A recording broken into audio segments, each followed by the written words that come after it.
Yo, what is going on, man? I am B-Ball Jones. I am simply a basketball trainer that is here to bring you the blueprint, the stories, and the mindset to help you make progress in your game. Appreciate you tuning in. Let's get it.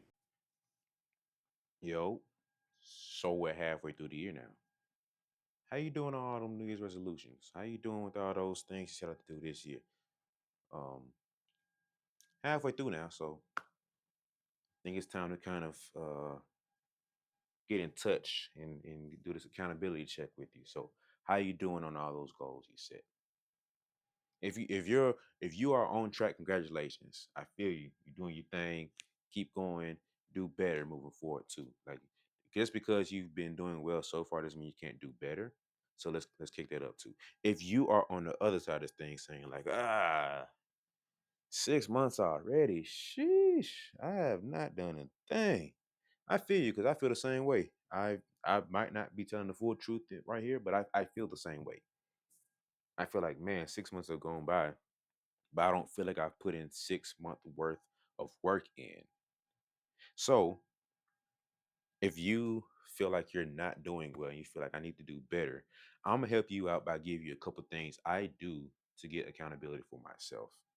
Like I'm not like this super disciplined person that is just able to lock in and just do things because it needs to get done or whatever. Like nah, I struggle with it too. But I have checks and boundaries, I have bumper plates in place that help me keep myself accountable. Like I don't do all this checking in with all these people and stuff. That's cool. And there's a place where I needed that. But for the most part, I'm just good on doing it on my own. So a few things that I do to help myself be accountable with things I'm doing, such as the podcast, me working out and training.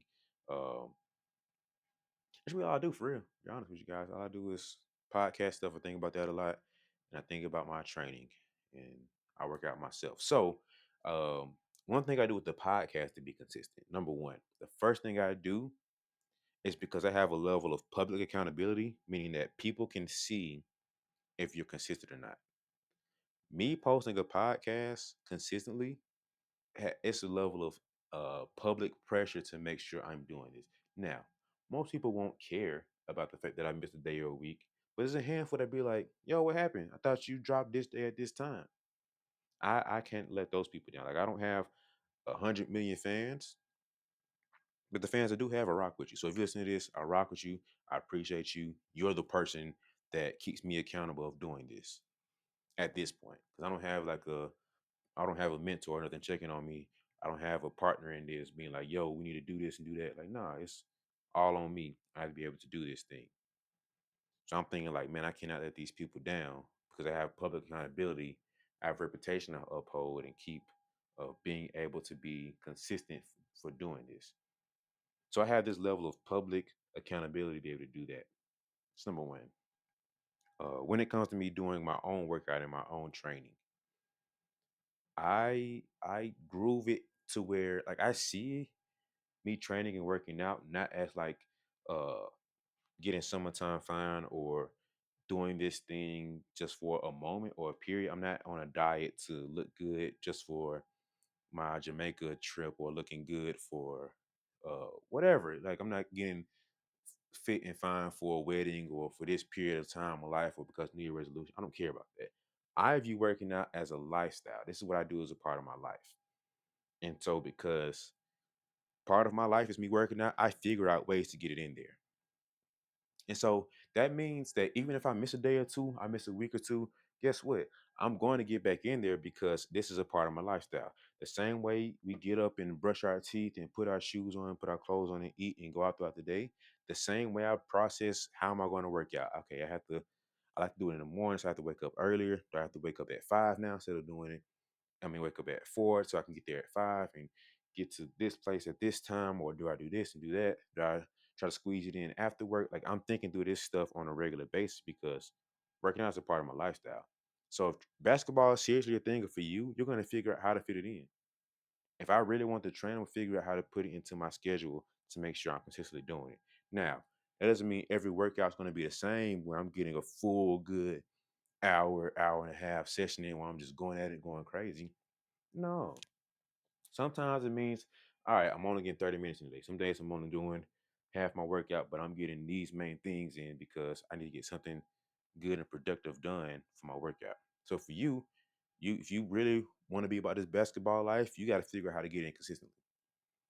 Maybe it's all right. I gotta wake up in the morning. I'm watching film, and every night I'm doing my push-ups and calf raises and crunches and sit-ups. Whatever you need to do to say this is a part of my lifestyle. This is what I do, not just only in this time or this segment of my life. And when it comes to me training, how do I stay consistent with me training? Is like there are moments where I'm like, bro, I do not want to go to session because I'm tired. I got a headache. I'm sleepy. I I just don't want to do it. Whatever.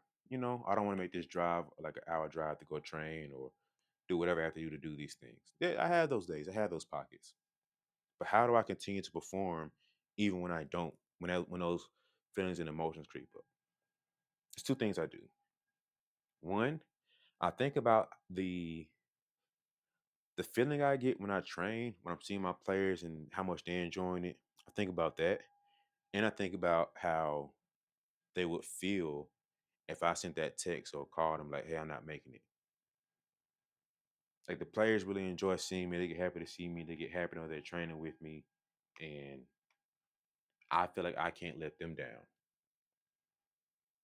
But then I miss out on that. Kind of selfish, me thinking about the feeling I feel of being able to train them too. So I don't want to let them down, but I also want to let myself down and rob myself of opportunity to, give myself that smile on my face, that energy boost I need to make sure that I'm good. Because that's good for my mental health, my emotional health to go out there and train. I really enjoy it for that sense. So because I enjoy that much and I don't want to let them down, that keeps me accountable to stay consistent to make sure I'm getting in regardless. So one, I end up having some level of public accountability to make sure I'm not letting people down and I'm about my reputation and I am able to show that, hey, I am a consistent person. I am a person that we're able to do. I said I was doing this. I'm able to do it. I'm a man of my word. But then I changed it to secondly being able to say, hey, not only am I doing this workout, but it is a part of my lifestyle now. Like podcasting, all things are part of my lifestyle to where I'm figuring out how to fit this in to get this done no matter what. A lifestyle doesn't mean 24/7, 365. It means I'm consistently doing this as part of my life. And lastly, I put myself in a mental state to I play mind games with myself to where I'm going to do this thing, stay consistent, and do it in spite of. So if I'm not doing something, and something had to really happen for me to not be able to do it. So have some level of public accountability, an internal check system to where if this is what I'm doing, I'm moving it in one way or another, scheduling and making it a set time for me to do. But then lastly, I'm also playing a mind game of do I really want to let people down and let myself down and rob myself of doing this thing? The benefit outweighs whatever else is a part of it. So let me know if any of these things help you, keep you accountable to check out for the rest of these 6 months. Hopefully it's helped you. And I appreciate you for tuning in. Hope you enjoyed it. See you on the next one. All right. Okay. Another time out. Okay. Look, if you got to this point, you have to be enjoying the episode. Like you have to. At this point in the episode, you're enjoying it. So help me help you. Just if you're on Apple right now and you're on your phone, okay, just take your phone, press the subscribe button. It's right there. Just do that with me. Even if on your laptop, take your mouse, boom, click over, boom, do your thing. Now you subscribe. Now you linked in because you don't want to miss the next great episode that I have. But doing stuff like this helps the episode grow, makes the show grow, and the podcast grow so I can keep getting great guests and keep doing great interviews. So if you listen on Apple or Spotify, take a second, look at your phone, press the follow button, okay? And share with a friend or two because you'll find the value in this. You want to have this conversation with your friends so they can have the same value. Now the whole basketball community can grow. All right. Thanks for listening so far. I'm gonna get out your way. Let's get back to the episode. Appreciate you.